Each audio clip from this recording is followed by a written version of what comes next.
Martin. How are you? I'm good, Aaron. Very happy to be here. So, Martin, you have been abroad since you were a child. I think it was 11 years old. You can correct me if I'm wrong. And how was the 14 experience years for you? old, Can almost. you tell us about that? Well, it was like a shock start into European football, I would say, coming from grassroots football in Norway and more, down to earth football. Coming to England was very competitive. It was fighting for my place, and I had to try to grow up quickly. Nice, Martin. And how old are you now? And where do you live?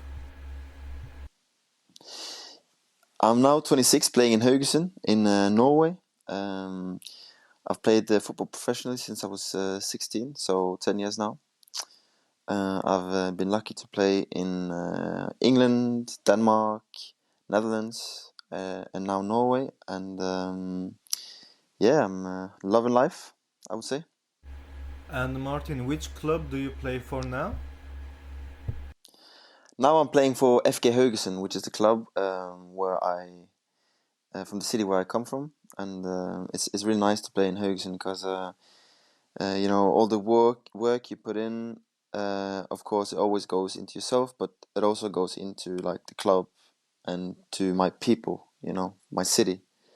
And so it's like a double effect, which is nice. And yeah, playing here now, it's pre-season. Season starts in end of March, and I'm really looking forward to starting the new season. And Martin, beside from football, football players have their spare time. How are you spending your spare time? Are you with your friends playing PlayStation? Can you tell us about that? It's for me. My life is about people. So I like to spend time with people, doing things, talking. When I'm playing football, I'm also with people, sharing experiences. I like to cook with friends and family, and listening to music, all kinds of music. Going to the cinema, and yeah, I'm really blessed to have a lot of nice people around me. Family, friends, but also like people I meet in Haugesund because it's a small town. So it's very nice to have some close friends, but also some people you just meet and then you just talk to them, and just it's very fun to hear what they've done and like these things. And so yeah, I think I have a quite a varied life, a good balance between work and spare time. So, Martin, the next topic we are going to talk about is the last season. What are your thoughts about the last season? Can you tell us about that? I learned a lot last season. I was injured quite a lot. So I had to, work on my mental game, on coming back from injury, not going too low when I was not involved in the games, and then when I was involved, to let myself, be happy when it went well, and not, be pessimistic that I would be injured again. So I learned a lot from last season, I would say. And Martin, you know that last season Haugesund did change the coach. What are your thoughts about the managerial change? Well, the coach change came when there was 10 games left, and we were not in the best position. We were never in relegation zone, luckily, and but still, it was a change that came, when it came, and it was the new coaches that came in were good at coaching and good people, and they, yeah, they switched some things around. We started playing a bit differently. We let our shoulders go down, and in the last game of the season, we managed to to stay up. We had to win or draw, um, and then we managed to win. So it was a nice end to the season. And but changing coaches is never nice because it's like I said, there's a lot of life is about the people. So seeing people go is sometimes sad, but also sometimes necessary. And I think the old coach is now enjoying his free time. As you know, uh, maybe tragic, comical as it sounds. Often players and the manager uh, creates a relation together. How did this affect you? That you guys had to part ways. Um, yeah, good question. Yeah, definitely affected me because as a player, you quickly have to accept that you are underneath someone. So your coaches. So in a way, their wish is your command. It has to be like this for a team to function. Fluidly. So when one leaves and a new one comes in, there's a time of adjustment. But you have to make that time of adjustment as short as possible, so you become an effective, cogwheel in their way of thinking and wanting to play football. So I knew the coaches that came in from before; they were already part of the club system. So it wasn't too difficult, to get used to them and start working for them. And I remember quite quickly after they came in, they called me into their office and we had a chat together. And they really inspired me, and they really believed in me and wanted me to be an integral part of their system. And the only thing they wanted from me was full commitment, and I gave them that, and then in turn they trusted me to play. And in the last game of the season, I scored our first goal when we won, a very important goal. So that was not just for the whole city and everyone; it's also for the coaches who I've grown to like. And Martin, in this profession, you get to know players and coaches. And how do you deal with short-term relations with the players or the coaches, and that you form a great friendship with them, and maybe they have to leave the next 2 months to a different country, and you don't see them again, maybe. And how does this affect you? Can you tell us about that? Yeah, I've had some amazing friends in football, both players but also staff. At the clubs I've been at. And it's hard, sometimes to leave them or see them leave. But one thing I learned is that when you part with someone, it never has to be the final goodbye. The end of you two or three or four, whatever it is. Because there's this thing we call the telephone that you can always pick up and call them and catch up. And then there's this other wonderful thing in planes, that we can visit with our friends and loved ones. And so I kind of learned myself to never say like goodbye. That's it. I just for me it's always until we see each other again, or we talk again, and that works for me. I don't like to say goodbye and I'll never see you again. It doesn't have to be like that. So I think yeah. Yeah, actually, you said it well there. There is never a final goodbye, and you can always speak to them on the cell phone, and that's why I do with my friends, and to keep on touch with them. I think it's a great thing to do. Yeah, you've said it perfectly, and I think you have the same in your life. You have your friends, and you have your ones you talk to maybe daily, and you have your ones you talk to maybe once in a month, or even less often. But they're still your friends. I think you have great experience from the Manchester City Academy you entered when you were 11 years old to part ways with relations and with your friends and to keep contact with them. Don't you think so? Exactly, man. Exactly.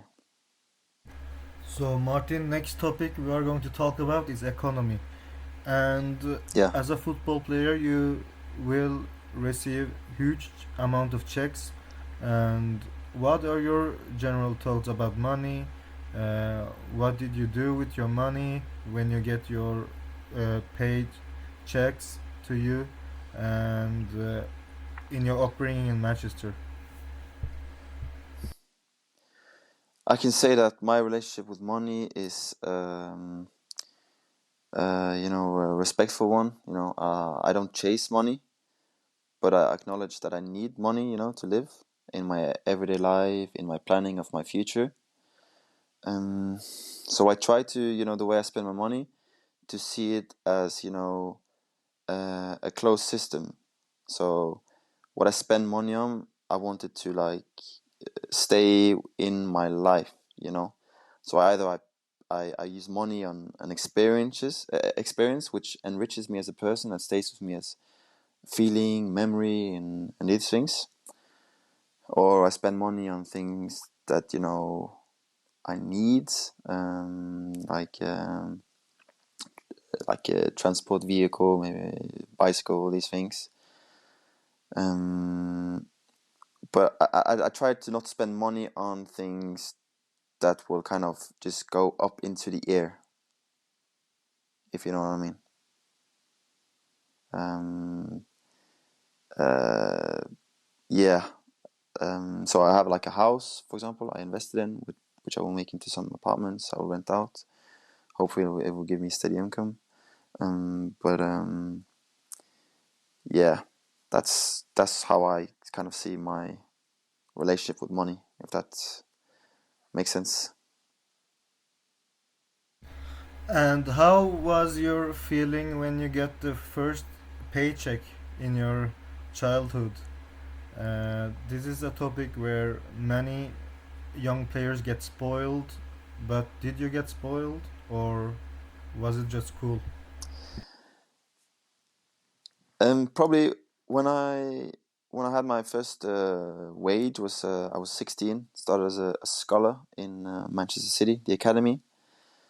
And my two main sources of outcome at that time was probably me and my brother who was living with me. We loved to go to the cinema just across the road from where we lived in Manchester, the ANC cinema.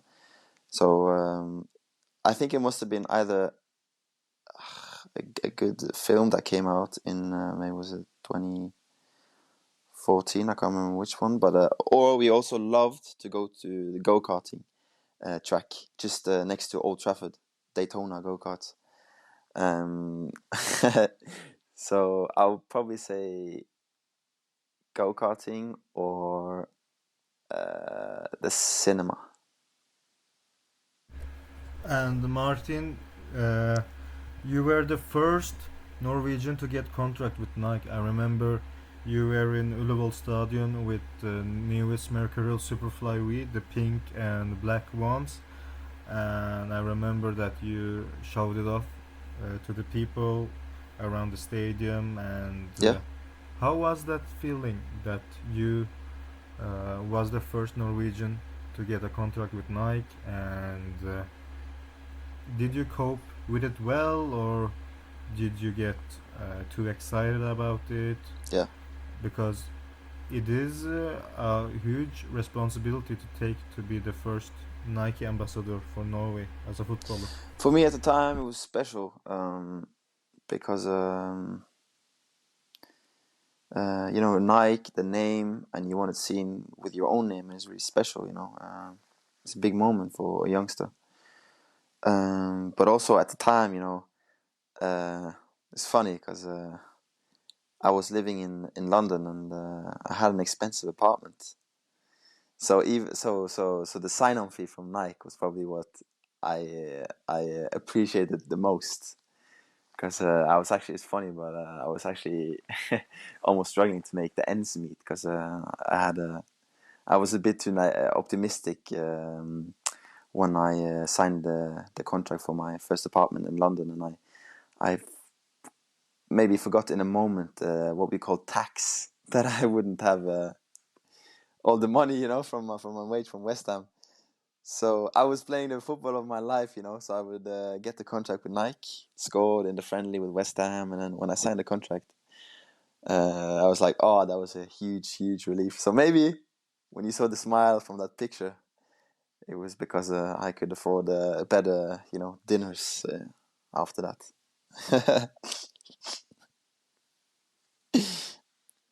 And Martin, I have read a news article in VG that many or every Nike ambassador gets a free check to a Nike website, and you can just get every Nike item you want for free. And did it occur to you? And what did you get from that cryptid site? Yeah, I was. Of course, I was really happy because it made life easier with buying football shoes. I got like 4 pairs every new release of boots, and made my life easy on the football pitch. I could focus more on just playing, not buying shoes and this model and that. But also, like I said, with the relief on the money side, because I think um, a footballer is first and foremost a human, person, and what is really important, as a footballer and to perform well is, to have to sort your life out outside the pitch, so you can go out on the pitch and just perform and have no worries, be at your best. And I think that was something I learned later in life, to with these things, to find peace and then to go out and enjoy. Because I think true enjoyment. Even though it's like for a moment, you can like go on the pitch and forget everything, blah blah blah. And I think what what gives the best, best what shall I say, framework for progression, which is what you need as a football player, is stable foundation. And when I signed a contract with Nike, it kind of gave me the stability financially, but also I knew I would have new boots, good boots that could allow me to play good football. So all in all, I was really, really, really happy, for sure. I mean, to get the all new stuff from Nike and the great accessories they bring to you, the new season for autumn, spring, summer, and winter collection that you can get for free. It's a great feeling, you know. I think because you can just get what you want wherever you Yeah, want and when you want it, and I think it have been much stuff inside your house. yeah, I did. Yeah, so that was good. Did you give stuff to your friends?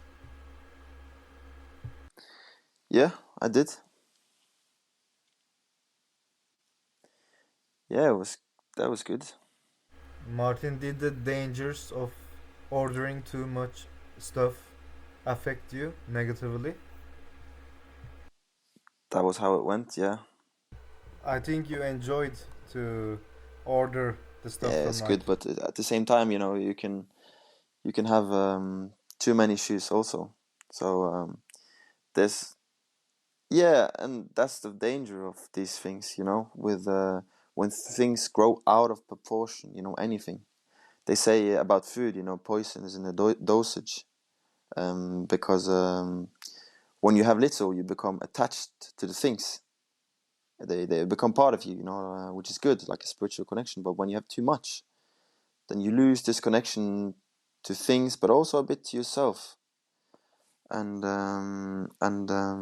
luckily, I had friends and families who shared with me that account, so I didn't become too my wardrobe, my closet did become too full of shoes and clothes. So, but I was definitely balancing on a fine edge of having too much, which is not good. So Martin, what was your most expensive purchase that you have bought? My most expensive purchase,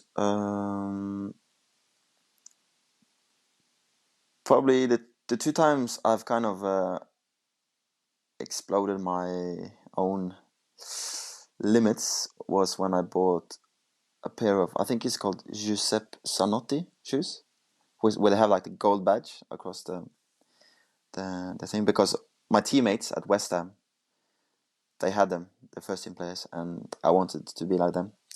So I just bought the shoes and thought I'd be like them if I had the shoes, but it's not how it works. Um, and then I bought a jacket from All Stars, like a leather jacket. It was like £550, so like 6,000 kroners. I still have it today, and I still use it sometimes. So probably it's not too bad, but yeah, I think it's those two purchases, which are like maybe unnecessary ones. Yeah. Have you bought a car, a Ferrari, Maserati, or a Lamborghini, for example? No, I have obviously bought a house, which is expensive. Um, but yeah, I think you need a house. You don't need Giuseppe Zanotti shoes. You can just sometimes less is more. I don't know. Or even better, our coach at FK Hugson, he says more is nothing. I like that one. I like that one. I like that one. Yeah. Do you get hyped about money? Do you still get a lust to purchase expensive things?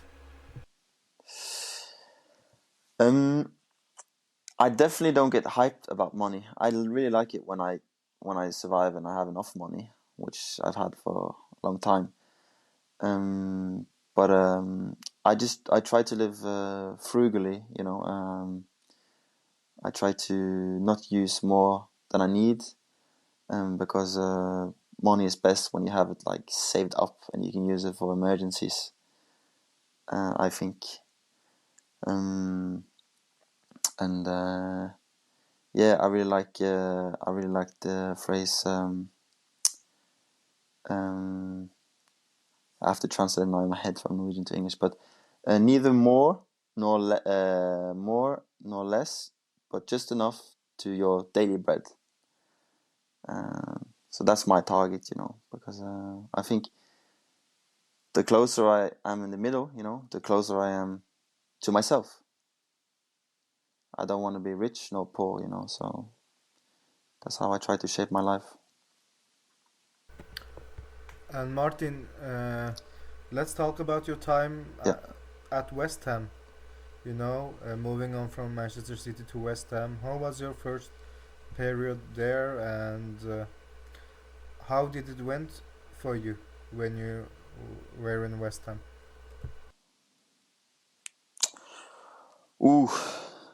Um, for me, West Ham was like it's like a continuation of my time in Manchester City. Man City, I went from under 15s to 16s, and then I got the scholarship, and it was like big, and everyone was chasing pros, and I wasn't offered one at Manchester City, which I probably wouldn't have accepted anyways. And I went on trials to Schalke, Roma, and West Ham, and they were all interested.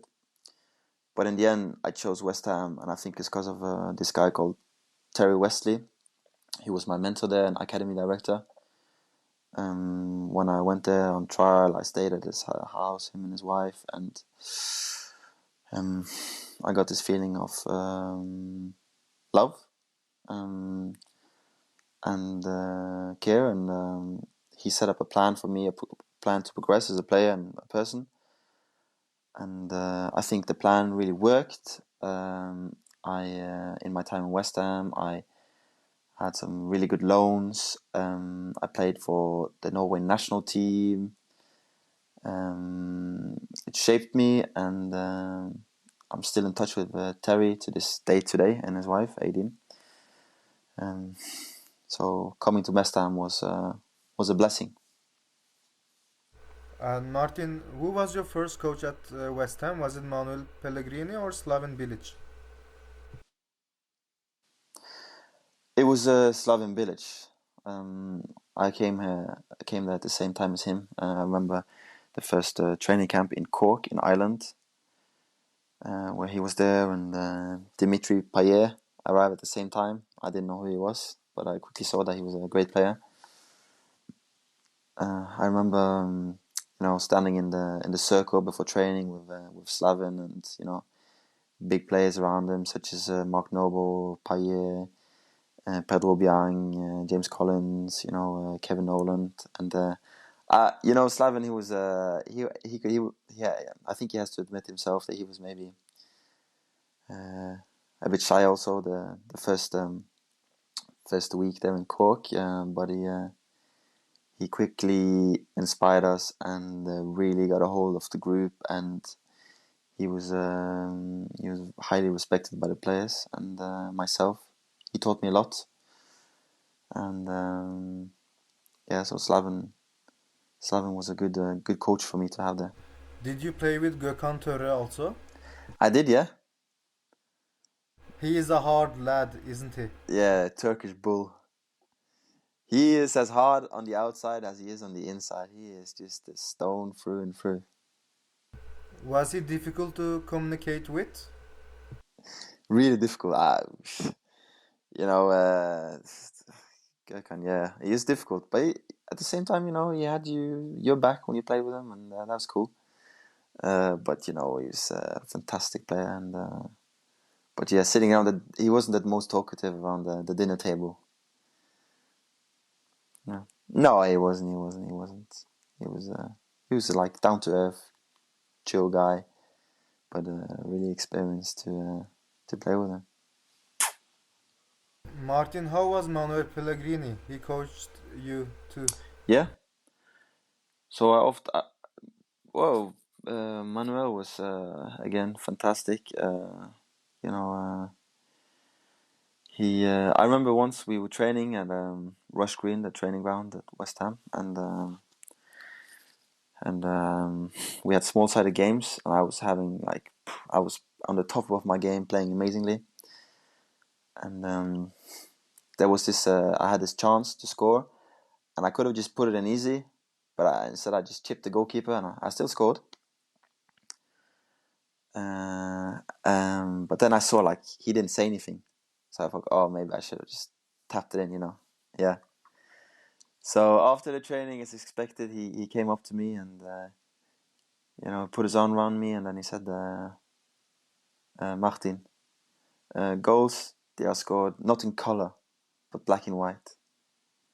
So that really stuck with me, man, because I think of it to this day, when training, when I can score an easy goal and just get it in, or I can like overcomplicate it, like Mario Balotelli, when he was in USA on the preseason trip, when he tried to do like the roulette and he missed, and then Mancini took him off. Martin, were you there also with the team in LA or were you in Norway? I was probably I was no 2011. I was still in Norway. 2012, I moved to England. Yeah, so I just remember seeing it, and this is like the horror example, But Balotelli, he was, character, and something my coach now in Haugesund says, Paul Farstad, he says, as a striker, I respect the chances, when they come to you, they beg you to put them in. They want to be scored. But I think Balotelli was like, he had his own, probably demons that, made him a bit, what should I say, careless at times when he was playing football. And but when he was inspired, he was amazing. But yeah, it kind of links to my experience with Pellegrini, that just get the ball in the net. So, but yeah, Manuel was good. The next thing we are going to talk about, Martin, is your debut at West Ham United. Tell us how it was to play in front of 55,000 fans in London Stadium. I think it was against Juventus, right? Yeah, I remember I came on, I think 65, 70 minutes something with Dimi, who just came back from the World Cup with France, where he was like a hero, and the 55,000 West Ham supporters at the London Stadium gave us, I say, a standing ovation. Me and Dimitri. um, but that was a fantastic experience, playing against Juventus, and I've never been so completely destroyed in a heading duel as I was with Chiellini. There's this yeah, there was this floating ball that came up to me from our defense, and I thought, oh, I'm timing this perfectly. I run and I'm running elegantly and jumping up, but then like poof for my blind zone. There comes Chiellini and just poof smashes me in the air, and then what can you say? You just have to learn. Nothing is unfair. How was it to play against Pipita Higuain? It was cool. Higuain, I think he came back from a very nice holiday. I think he had a long, long holiday, maybe a bit extended, because he wasn't in his best shape. But he was still, touch of God, just pure skill, elegance, just a joy to watch. And How was Dybala? He looked good, right? As he plays. yeah, he does it well, if you look good, you play good. And he was just, that left foot. It's a shame for him, Messi played in the same era, because then maybe he would remembered as like the small left-footed genius, because that left foot, it's amazing, and his vision and understanding of the game is second. I was gonna say second to none, but it's very good. It's very, very good. So it's a joy to watch. And Martin, after your West Ham period, you went on to loans. How was it to go out on loan from West Ham? And did you cope with the loans well? And I think you went abroad too when you went on loan. Can you tell us a little bit more of this? Um, I think I went on too many loans because um, being on loan is like you're there on borrowed time, so it's hard to to dig your roots and really build something over time. And it's only often time that shows you kind of what your mistakes and what you need to improve. So I went on many loans and kind of, yeah, I feel like maybe I made same mistakes over and over again. Um, Started really well, but then didn't really have a good life in the places I stayed. And then kind of my performances ebbed out, and I went on the bench. And when you're not playing and you just only see yourself as a footballer and nothing else, then you see your world falling down, and it's harder to get up in the morning and train and do well. So it was definitely learning experiences that I still draw from today. But I think I could have been without maybe two or three of the loans. And Where did you went on loan, Martin? so I went first to Peterborough, I went to Blackburn, I went to Venlo in Holland, I went to Burton Albion, and I also went for 1 year to FK Haugesund. Um, and yeah, that's about it. Martin, were there a specific reason for you to go out on loan from West Ham? Did West Ham have a formed a project on you that you are going out on loan now, but coming back stronger for the first 11, or did they have other plans for you? It was because I wasn't good enough. I wasn't well good. I wasn't trusted enough to be a regular player in the Premier League team. So I showed that I had the top level, abilities, but you have to be trusted like week in week out and every training session. And I wasn't what should I say stable enough. So I think when Premier League teams send the young players out on loan, it's to they hope they will have great performances, come back full of confidence, but also like in a way to toughen them up, which there are different ways to do.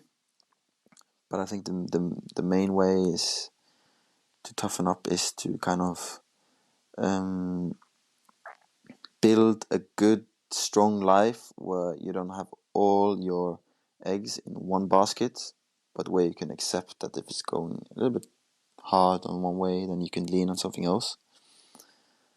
Um, and going on loan where you're not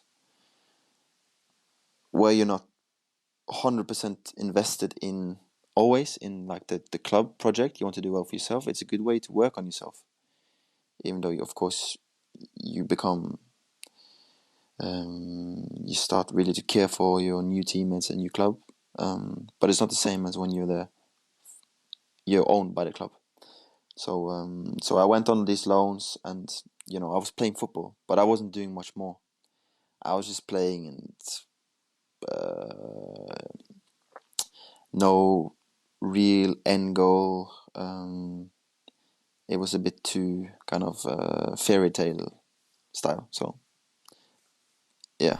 As a football player that have went on many loan experiences, like you have did, Martin, uh, players can experience loneliness, and loneliness uh, can occur when a player is moving abroad many often times and often find themselves alone. Loneliness. I've definitely felt a lot of loneliness. Um, but there's two parts to loneliness. I think there's one longing for company of others, but there's also loneliness within yourself, because it's true that sometimes when you're with yourself and things are good, you feel happy. Then you don't feel lonely. Um, and then sometimes when you're with people, you can feel lonely. If you don't connect with them. So I think loneliness is not as easy as just being on your own. It's also like your ability as a person and human, to find peace in yourself, and connect with others, and ask for help from others.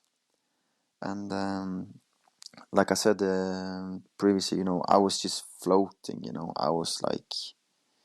I was just like on a what do you call it? Like on a ship in the ocean, without the engine, just going wherever it took me. And then it's really, really, really easy to get stranded, on some lone island, and then scream out and blame the universe for your misery, which was what I did for a long time. And so that's been, you could almost call it my mission the last few years, to like to solve these things, and become happy, on my own, but also with people. But definitely, yeah, going on those loans as a young kid, um, it wasn't good for me because I wasn't doing enough for myself. But this experience, Martin, I think it has shaped you to become a stronger person today, and that you have experienced different cultures, different nationalities, in such a young age, it has shaped you into a stronger character, to a more independent person, and that you can cope with those situations later more easily. So I think, besides it have been difficult, I think it has been good for you too. Yeah, I think you know me well, and we've talked about these things before. So um, it's growth, like you said, and I think even you, in your own experience as a person, you know the importance of when you're not happy with something, you try different things, you experiment, and with your, you have your own fitness program, you have your routines, you change. I think you're doing also many good things, which in turn inspire me. So I think it's also this surrounding yourself with people who inspire you and really um what should I say, they accept change, like, oh, you try this, oh, cool, how is it working, instead of why are you doing that? I think also that the strong bonds that you have created with players that you have played with, close friends that Yeah, you of course. hang out with, can talk about those sort of things, because you know it becomes easier when you talk about it. And when you guys talk about something that you all agree on, the solution will come easily for everyone. Yeah, then you remember the hardship, but what you remember the most is probably the bond you have with your friends in the tough time. And that's why having great friends will help a person, because when a training is finished, for example, you can tell your friend about the training, and the friend will comment about what you said and guide you through it better. Yeah, I know 100% what you mean. And I think it's the same thing with yourself even. I think you have this voice inside of you that can help to guide you, and this strong bond you feel with others, you can over time get the strong bond with yourself if you allow yourself to listen to your inner voice and try out new things and really hope for things to get better. And but having this with other people is like the best, and that's what I love about football. Um, we had this before the I use an example before the season. Now in we were in Spain this preseason. Our coaches gave us a paper, A4 paper, to write goals for the season and expectations, and what we thought could improve with the setup and stuff. And one of the questions was, what do you want for yourself on the pitch? What's your goal on the pitch? And my answer was just, I want to be so good that I inspire my teammates. Yeah, because I have had teammates that were the same. They were so good, they inspired me. But you just be good at the things I do, and do them 100%. And if you have like 11 players and they all have this goal, but they don't know about the 10 others' goal, now I said mine on this podcast, but I don't care. But imagine how strong this 11 will be, uh, compared to 11 players who their goal is to, um, I want to play good so I can move to the Turkish Premier Division, so I can go to Besiktas. Because yeah, it's just twice as good, 100 times better. How was it for you in the Norwegian national team, Martin? Because you were only 16 when you made your debut. right? And how was it? Yeah.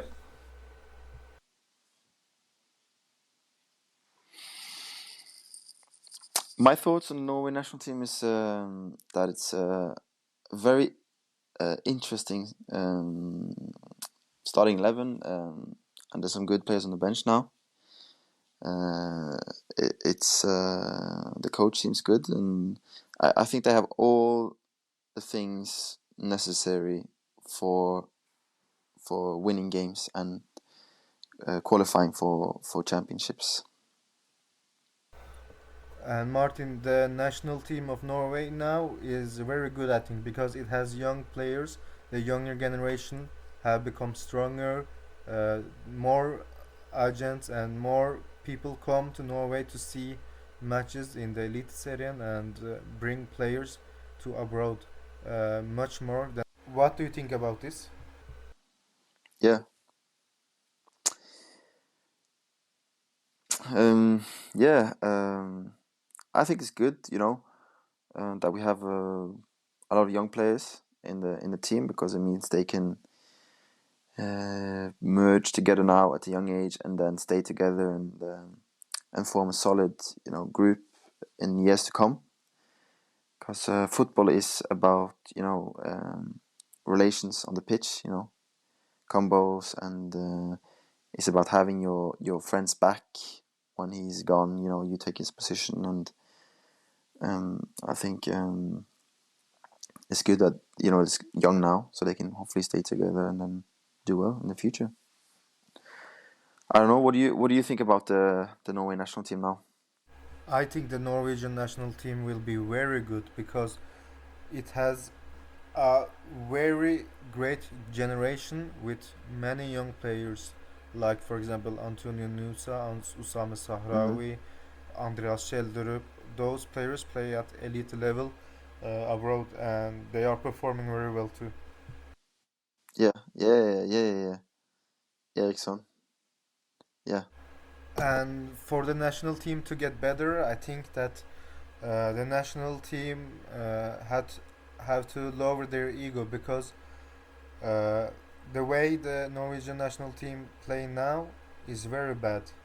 And if yeah, the Norwegian players can lower their ego and accept that, okay, we have to play for each other, we have to yeah, uh, win the ball for each other, and if you lose the ball, I will run for you no matter what.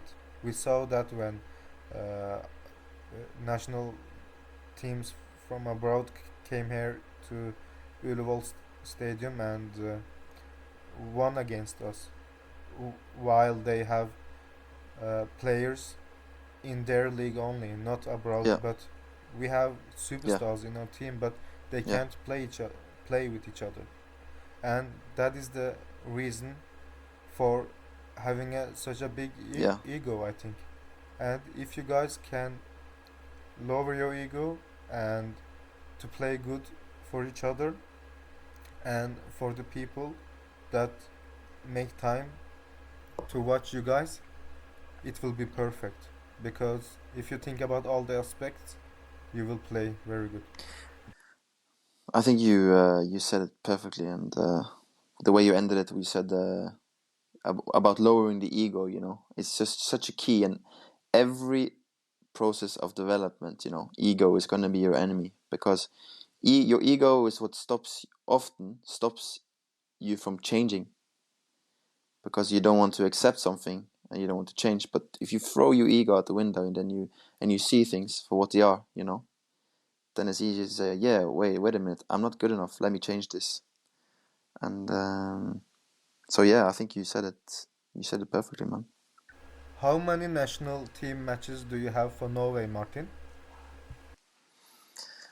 So I'm lucky to have many, many, many games for the under youth national teams, and I have three in the first team. And whom was these matches against? Did you remember who you played against? It was Iceland and Azerbaijan, I think. and oh no, it was Belarus, and San Marino. Those were Martin, who was the coach that had you in the national team when you played for Norway? And what was your personal goals for the national team then? mm,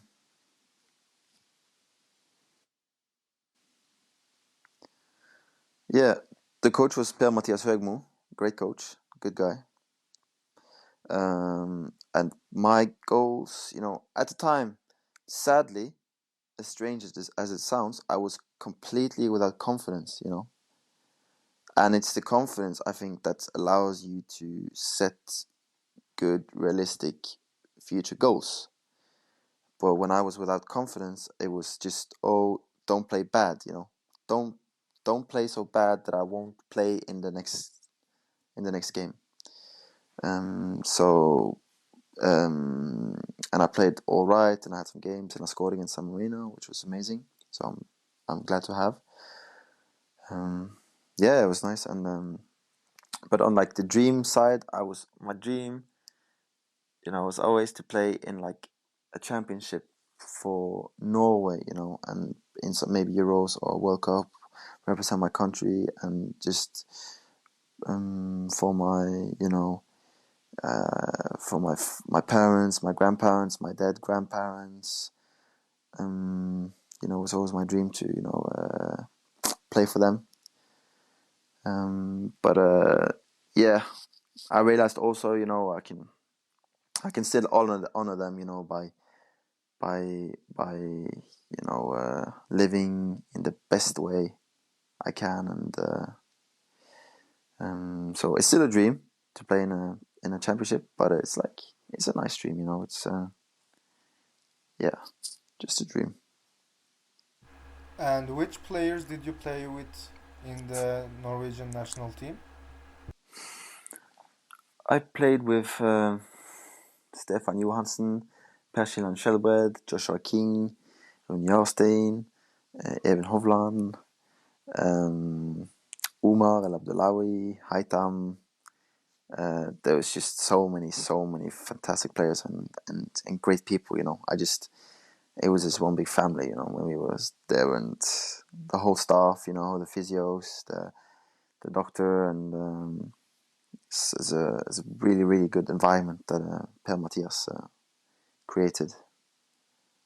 And I still talk to some of the guys, so it's nice. Do some of the old guys from the national team still play today at a professional level? Probably, or maybe not actually. I think Per Siljan is still playing in Ranheim. Yeah, yeah, wow, yeah. Old but gold. Um, yeah, that is the Norwegian spirit. They say if you're good enough, you're old enough. But also, if you're good enough, you're young enough. I remember also that Norway had good chances to qualify for the Euro 2016, but uh, they did manage to lose in Italy. Oh no, no, no! But I remember it. Poor Haitam. Was it not Haitam who chested it to the goalkeeper? Yeah. Were you with the squad when the match was happening? I was not in the squad, but I remember watching on the TV, and I was probably as sad as you watching it. Yeah, and I mean, the squad then was good too, so I think the chances was good to qualify. But where were you then? With Italy, that was before my time in the national team. But there came another game a few years later in Prague where we were playing to win, and it was a very famous game because Marcus Hendrickson played striker, and he tried his best, and the whole team did, but unfortunately didn't make it. Just sad, but true. For Norway, I think to mix more cultures together will be great because then it can form great friendships across multicultural environments and to bring good relations, like for example France, the French people does, and England, for example. When you say mixed, are you talking about like allow the more ethnicities to join into the national team arena? Yeah. So you feel like, for example, we had in my generation we had like Josh, Haitam, Omar, these guys, but there could have been more. Mui, there could be more. Yeah, yeah, Yeah, I mean, because look at France, for example. Their captain is Kylian Mbappe, and he is not ethnically from France. His mother is from Algeria, and his father is from yeah, Cameroon. And that just shows that yeah, uh, cultures, different cultures, yeah, and not only ethnically from your original country, uh, is a must. And France is a good example yeah, of that. yeah, yeah, And when they have mixed so many cultures together, they play very good, and they allow each other to express themselves. yeah, yeah, yeah, yeah. I mean, just to allow uh, many more mixed cultural people play in the national team will be good. For sure, for sure, for sure. We, like you said, we have it's slowly growing um into the team because a lot of immigration and second, third generations now are more privileged with affording to play football and shoes and all these things.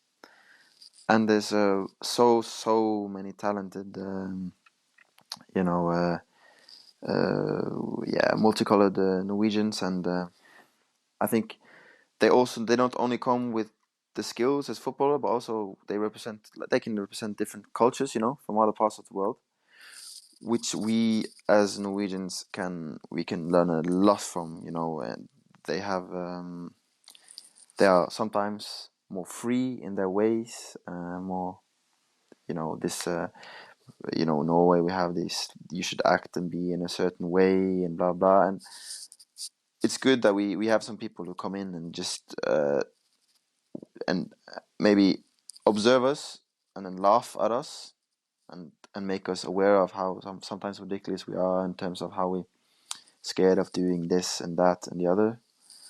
Um, so yeah, it's definitely only positive that we have this new entering of more cultures into the national team.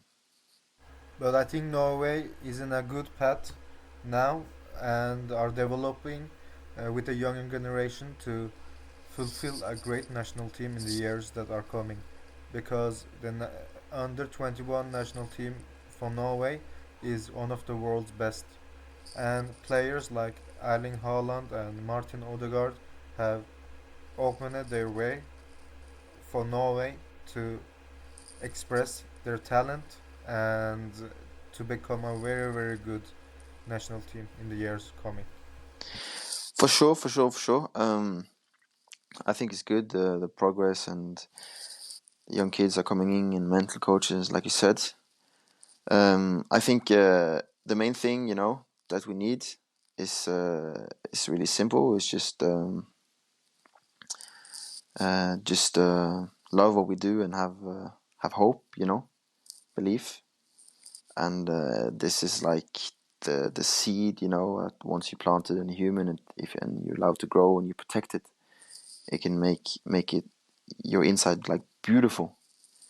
But if you take it away and you have a lot of people screaming at you, and you can't take it, and then you lose this seed and you lose this hope inside of you, then it's really really difficult. So I hope the Norwegian society can grow into like a tolerating, accepting, and like loving just one big community. But Of course, it's difficult because we talked about it before. It's good versus evil in this world. It's love against fear.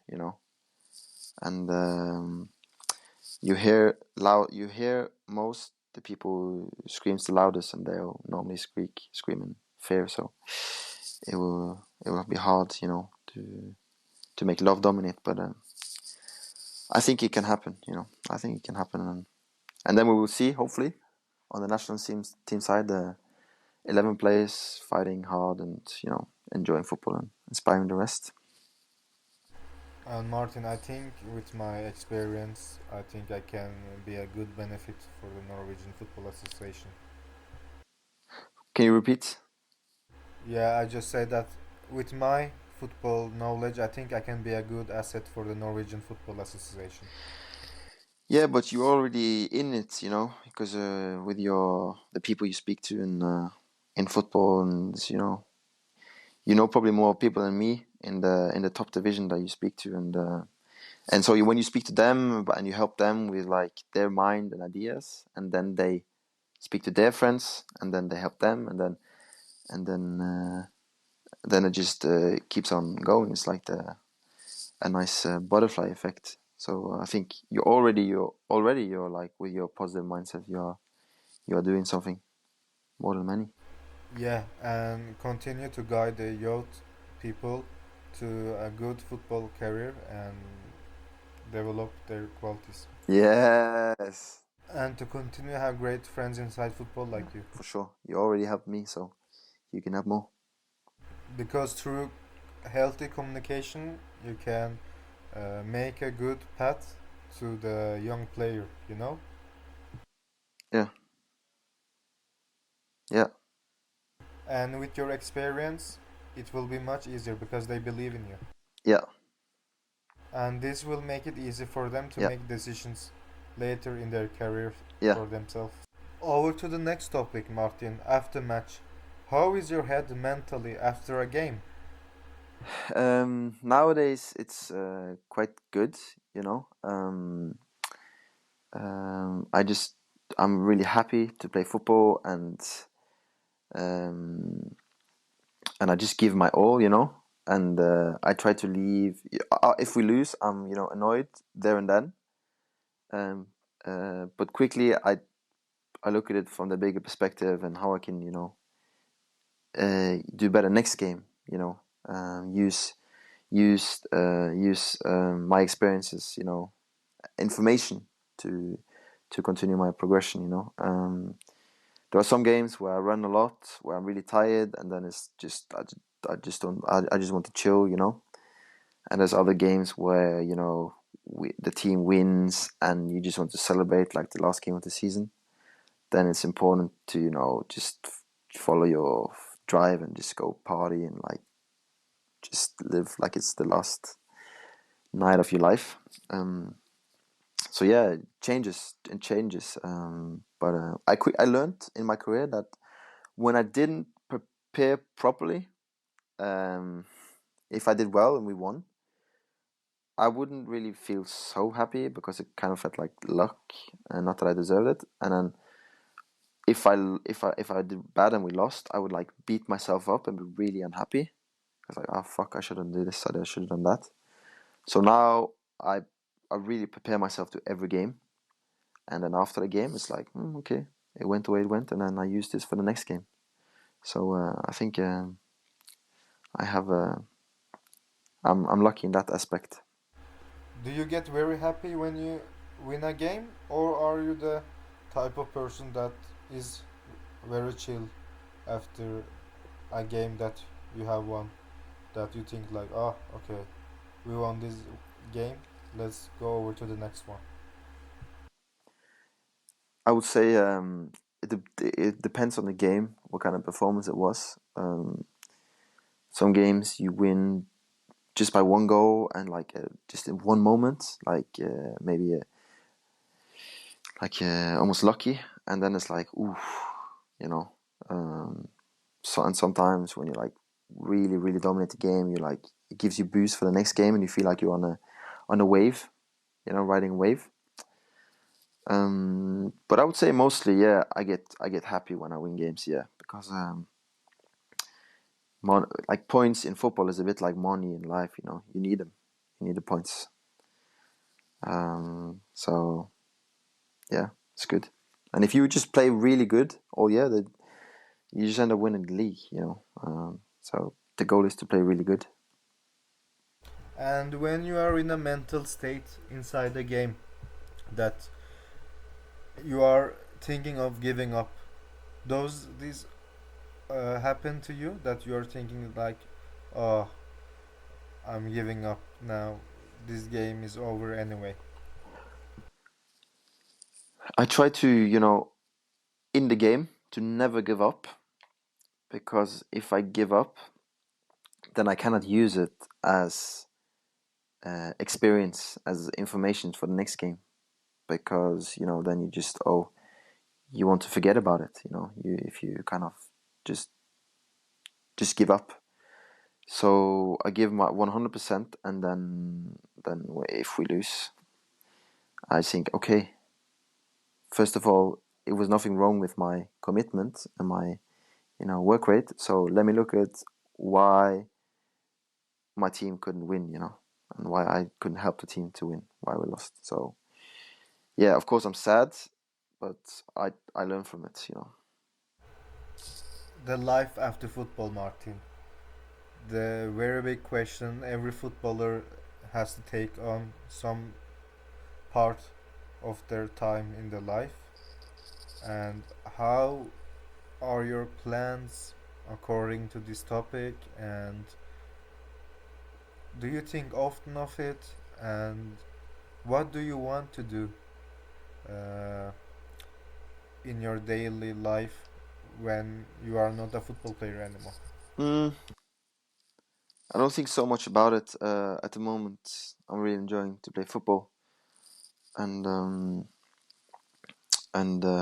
yeah, I just,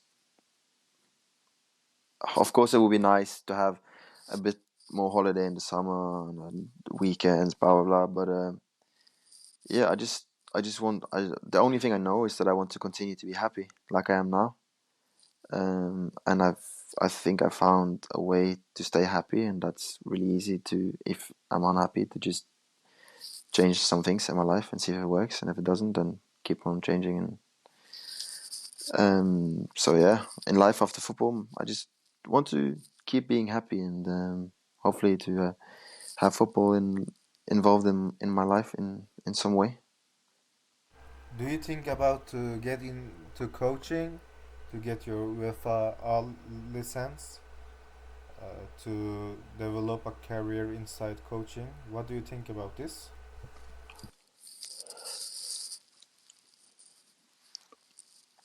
Well, I know for sure that nothing will be as fun as playing, being on the pitch.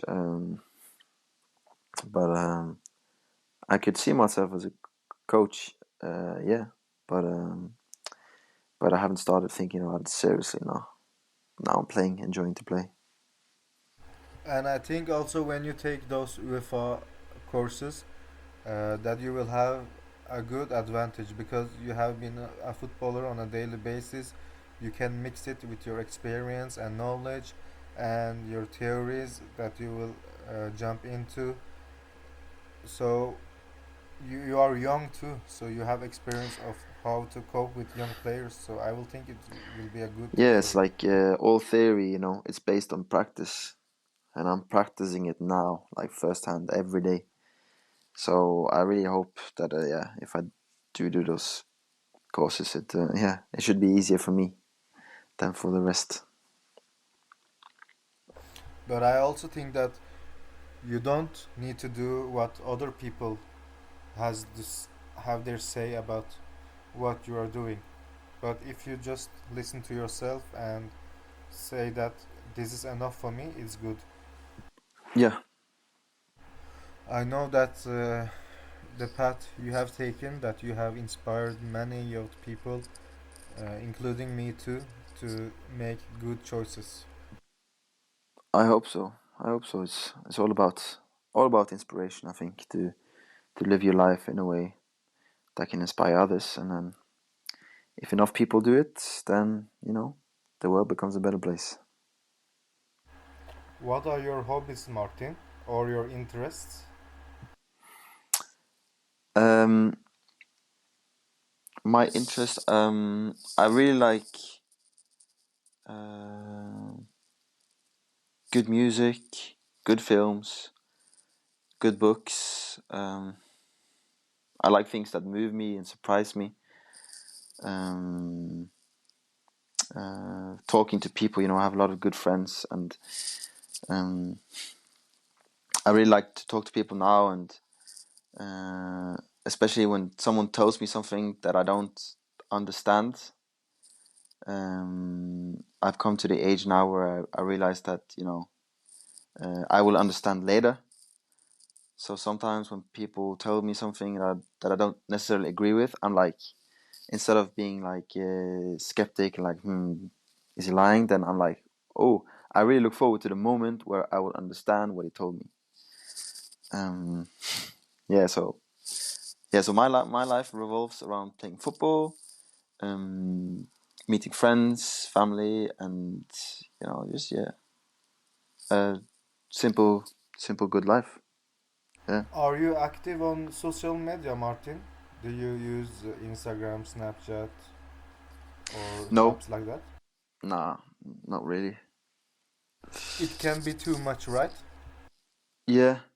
Um, just in the beginning, it was like this feeling that it wasn't doing me any good. And then I just kind of logged out, and I had it better with myself. And I think it connects to what I spoke about earlier with you now, about feeling in good company when I am with myself, um, because if allow this social media world to enter into my own personal sphere, my own world, then I can become busy replying to these voices and trying to meet their requirements and wishes and like demands, instead of only like my own wants and needs and these things. So I think to remove myself from those arenas of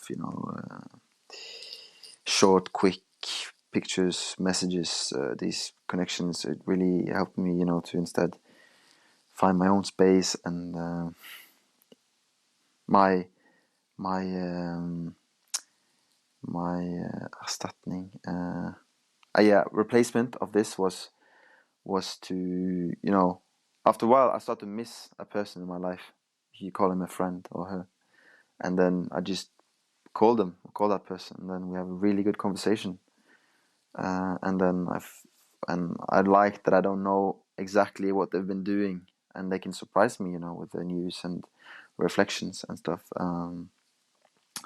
So so yeah, I'm I'm I'm glad of the life I have and the way I'm living it in this way. Yeah, because when you told me that the voices in your head and to constantly go after what the people in the comments are searching for, that you have to stand up for their requirements, it can be very difficult to cope with. And I think that is the negative effect with social media, because you will always meet people that have so much to say that you have done wrong, when there is so many things that you have done right. But the negative energy has so much more powerful effect than the positive energy. Yeah, for sure, for sure, for sure. It's You don't use TikTok neither? nah, Snapchat? nope. Yeah, I don't use that. Nah, not for me. There are many temptations for football players in social media, so the most important thing is to stay strong and to remove those popular apps and to have self discipline and to do what you have to do in your daily routine because the apps can destroy the player Yeah. itself. Yeah, I think it's it's a lot of temptations, for people now with these apps, and it's like you said about being strong to stay away from these apps. Um, I think is if you make a change in your life, it starts with removing something, and then there becomes like this empty space. And if the space remains empty, the it's easiest thing to do is to fill it with what used to be there. So I think you have to replace this with something else, um, and that's the hard part of kind of detoxing from these apps, is to how to fill this space up, because for each person it will be something different. Some people will have to find their own way, but it's so easy to slip back in this way of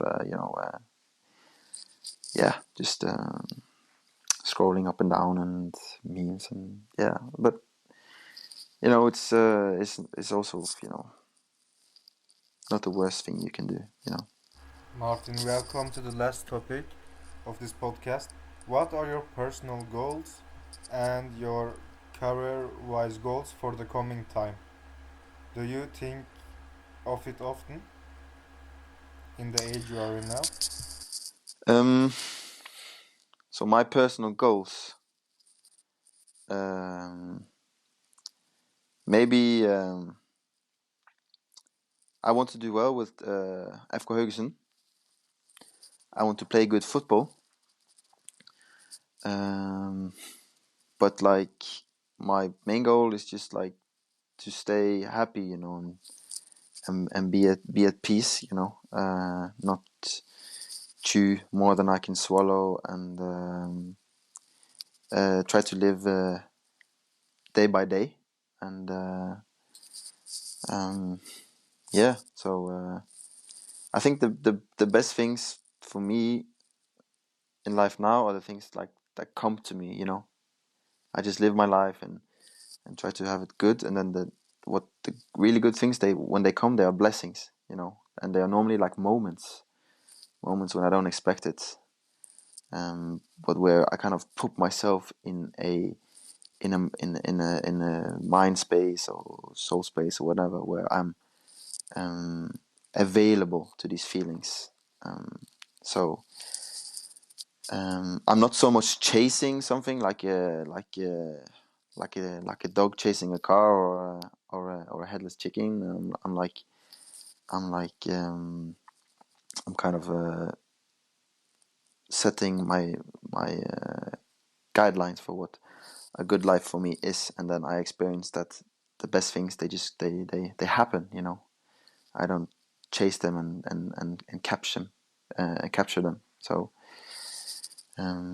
yeah, I think my goal is just to keep living, and I hope FK Haugesund can do well this year, and I can be part of it, and we can inspire the city, and show Norway that Haugesund is, of course, the best city, even though everyone knows from before.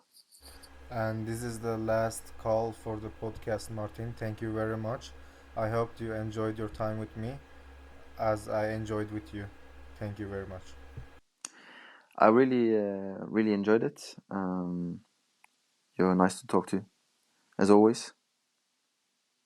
You too. You are a brother for me, and I enjoyed it very much. Take care, and I wish you good luck for the season which is coming, the 2024 and For sure. 2025 season. Stay healthy, and I wish you a good season. Take care. Exactly.